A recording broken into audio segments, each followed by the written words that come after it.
everyone, and welcome back to the channel, or welcome if you're new here. Yes, I am chilling on my staircase right now. It's an area with good lighting and not a mess.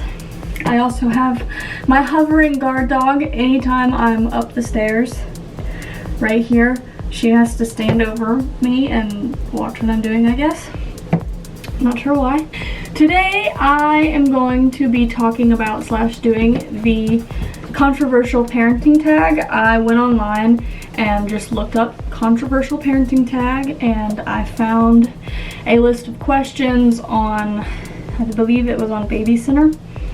Just a couple questions to answer, and I mean, it's pretty self-explanatory. It is questions that can be considered controversial in the parenting community.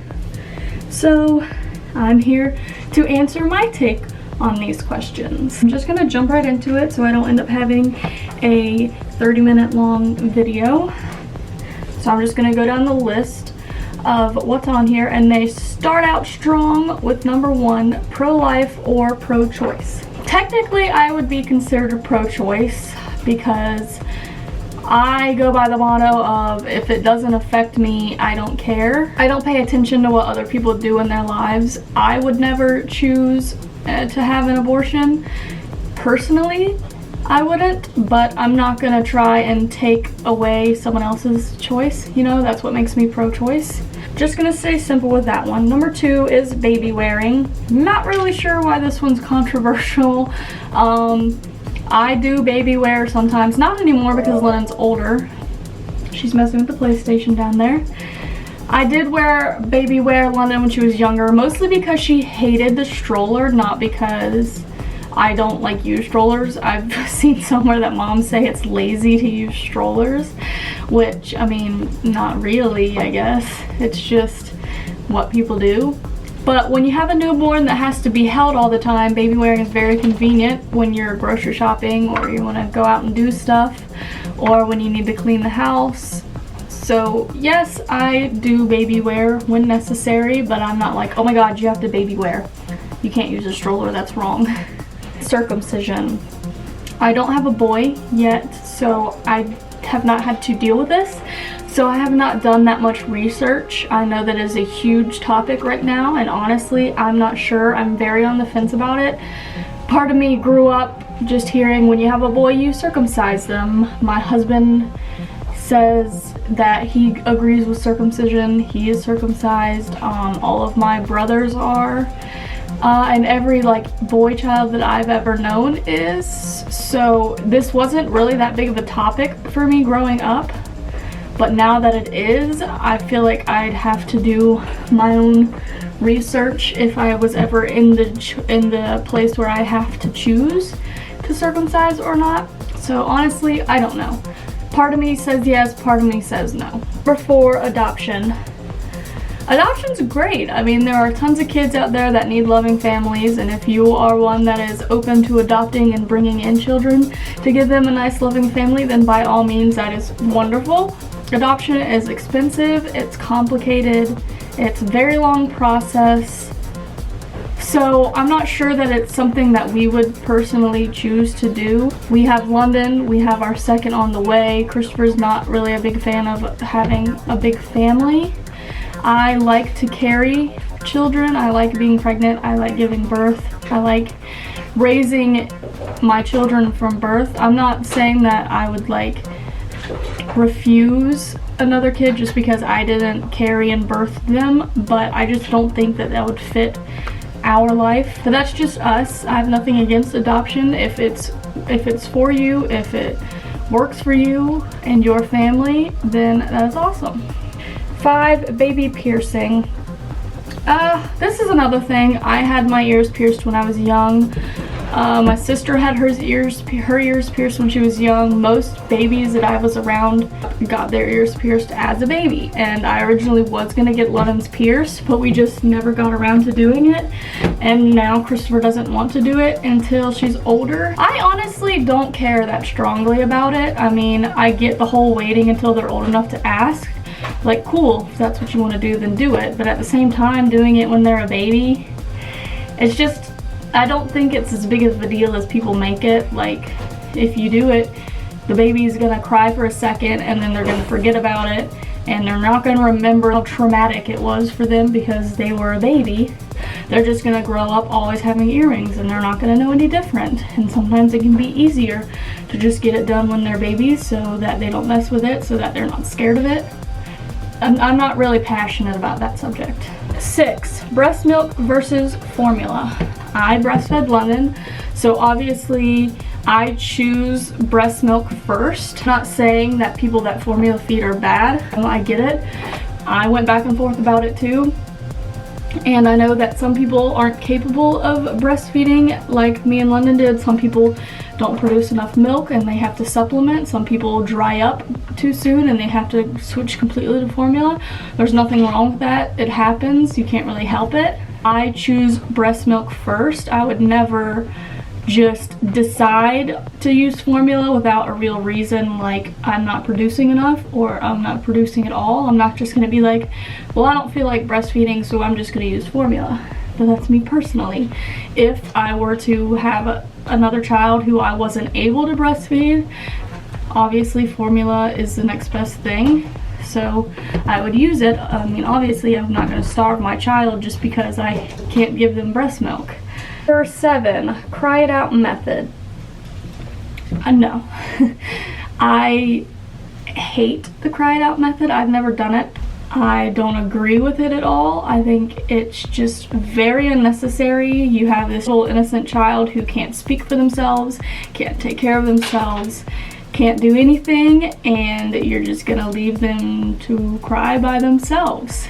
Babies don't understand that kind of thing. All babies get is, my mom is leaving me and I don't know when she's gonna come back, and it hurts them. You never know what is wrong with your child. So I would never do the cry it out method, and I don't believe in it. It's not that hard for me to just put my kid to sleep or anything like that. I don't need to lock her in a room by herself for her to scream until she falls asleep from so much exhaustion from screaming. But that's just me. 8, spanking. I don't believe in like whoopings and stuff like that. A lot of people think that not disciplining your kids is a problem. I personally wasn't. I can count on one hand how many times I've ever been popped in my life because I didn't need to be popped to behave. Not all kids need to be popped to know how to behave. With London, sometimes she'll get a pop on the hand, but I don't like whoop her or anything extreme, and I never will. I think things like a pop on the hand or a tap on the butt is one thing, but full on hitting your kid, like I don't agree with smacking in the mouth. I don't agree with belts or using anything else to hit a child. I don't agree with popping hard. I never would pop her enough to hurt her. It's just a little tap to be like, no, you don't do that. If your child, especially a young child, toddlers don't understand. So if you have a toddler that's doing something they're not supposed to, move them away from it. Distract them like you're supposed to. You don't have to pop them, because even if you do, they don't understand. Number 9, co-sleeping. People use this word wrong in a way. My understanding, co-sleeping is actually when you have the child in your room, not in your bed. When you have the child in your bed, it's technically bed sharing, and co-sleeping just means they're in your room with you. Like if you have a baby crib in your room and your baby sleeps in that crib, because it's in your room, that is co-sleeping.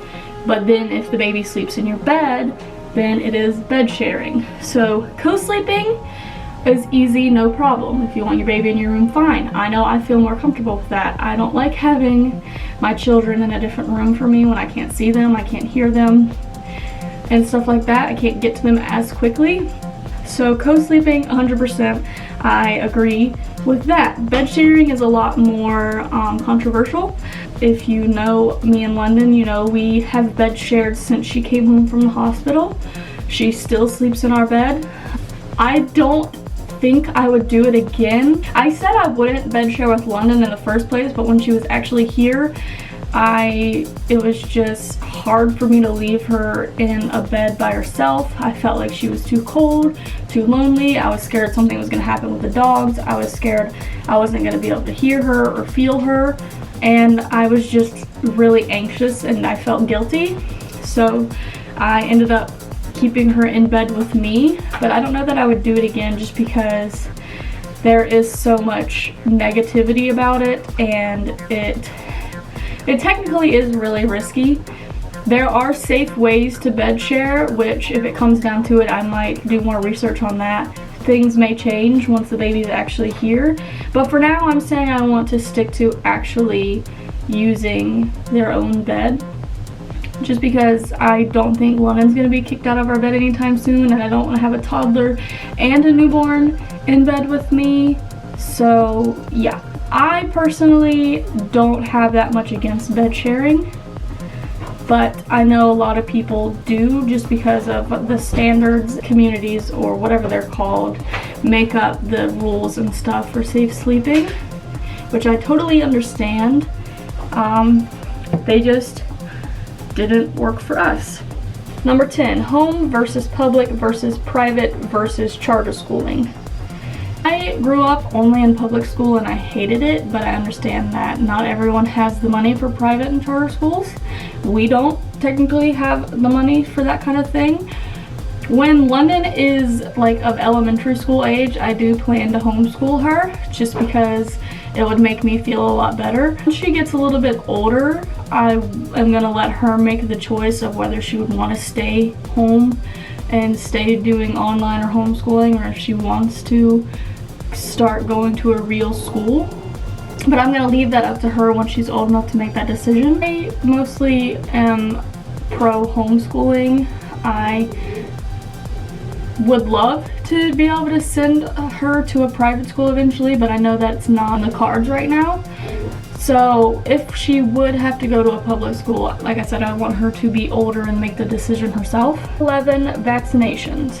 I went through a scare when I was pregnant where I saw this group of posts on Facebook where there were all these horrible stories where people said that vaccinations made their child sick or killed their baby, blah blah blah, which kind of scared me for a bit and had me kind of like, maybe I don't want to do vaccinations.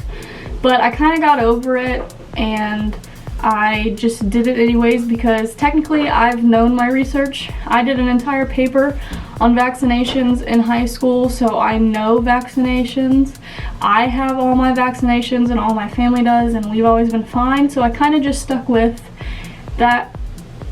We don't know the real reason behind what happened to all those people, and that I have all this evidence of vaccines being fine. Londyn is fully vaccinated. She has always been fine. So I am pro-vax. Like I said, I went through a phase where I got scared about vaccinations, but that's kind of what the whole anti-vaxxers do. They try to scare you into not vaccinating your kids, which is not good. People need to be vaccinated. Medicating children. I don't really know what they mean by that. Londyn gets Tylenol here and there. She's had medicine when she's sick, you know. I don't like drug her on Tylenol or something just because she's like annoying me. I'm leaning more towards they mean like medicating a young child, like sleeping, like giving a young child melatonin to make them sleep, or like for ADD, ADHD, stuff like that, which I don't really agree with. I don't agree with melatonin in young kids. And I don't agree with diagnosing young children with ADHD or ADD and prescribing them a medicine that turns them into a completely different person, because kids are kids. Like, how do you know when it's just a kid being a kid or when it's something that needs to be medicated? My brother was diagnosed with, I don't know which one, but he was diagnosed with one of them and was prescribed a medicine, and it made him a complete zombie. He would come home from school and sit at the kitchen table and would not move, and it was honestly something really sad to see. So no, I don't agree with medicating children. Hi Chunky, what you doing? What you doing? You got my pen? You got my pen? Number 13, cloth versus disposable diapers. I personally use disposable diapers just because I never like thought about cloth diapers. I see that it's becoming more popular, and kudos to those of you that do it. I just don't want to.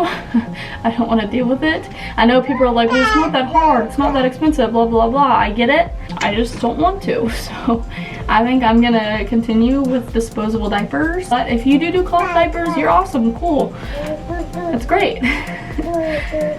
And the last one, store-bought baby food versus homemade. When I first started London on baby food, I just did store-bought baby food. I was never really picky about that kind of thing. Like, I think it's awesome, and I think it could be cheaper in a way for you to make your own baby food. So if you want to do that, do it by all means. London didn't eat purees very long because I found a group, did some research on baby-led weaning, and we switched to that. And from now on, that is my thing. London did baby-led weaning, and now she's awesome. She is 15 months old and has no problems eating. She will eat anything you give her, and she has no issues. It was super easy not having to switch her off of purees at 1 and just be like, okay, table food, you gotta eat it. You gotta learn how to eat it now. She learned at a very young age, and now she does great. In the future, I'm not gonna touch purees at all. I'm just gonna go straight into baby-led weaning now that I know about it and have done my research and have my own experience with it. So to answer that question, I don't care. I don't do purees anymore.